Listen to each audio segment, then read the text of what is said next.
High বন্ধু, শুভ সকাল। আমি তৃপ্তি। আপনারা ভালো আছেন? আমি ভালো আছি। বলতে বলতে শরৎকাল এসে গেল। আজকে একটা অন্য খবর বলি। শরৎকাল এসে যাওয়া মানে পুজোর গন্ধ, আর পুজোর গন্ধ মানে কেনাকাটা, নতুন কাপড় চোপড়। আমার ঘরে তো আমার মেয়ে আছে, সে তো এখন থেকেই শুরু করেছে আমার পুজোতে কি আসবে। কিন্তু পুজো এলেই যেন বাঙালিদের মনে একটা আলাদা আনন্দ থাকে। মা আসবেন কয়েকদিনের জন্য, আবার চলে যাবেন।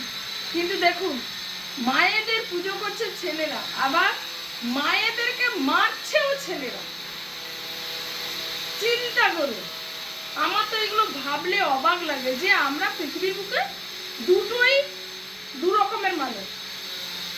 সেই গত ভিডিওতে বলেছিলাম পুংলিঙ্গ আর স্ত্রীলিঙ্গ, কিন্তু তাদের মধ্যেই অ্যাডজাস্ট হচ্ছে না।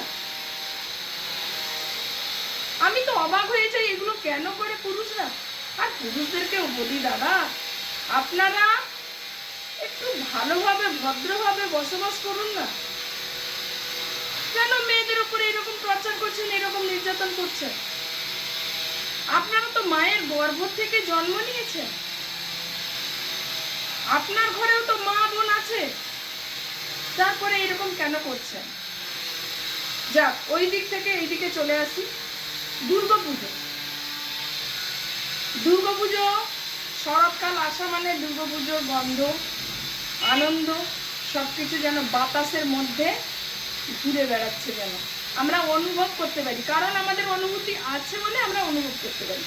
তো সেই শরৎকালকে নিয়ে আমি দুটো লাইন কবিতা বলছি, রবীন্দ্রনাথের লেখা। এসেছে শরৎ, হিমের পরশ, লেগেছে হাওয়ার পরে, সকাল বেলায় ঘাসের আগায় শিশিরের রেখা ধরে। বুঝতে পারছেন বন্ধু? সেই রবীন্দ্রনাথ লিখে গেছেন মনের আবেগ থেকে। এই মনের আবেগ নিয়ে আজকে থাকুন। আবার পরের অংশ শোনাবো পরের ভিডিওতে।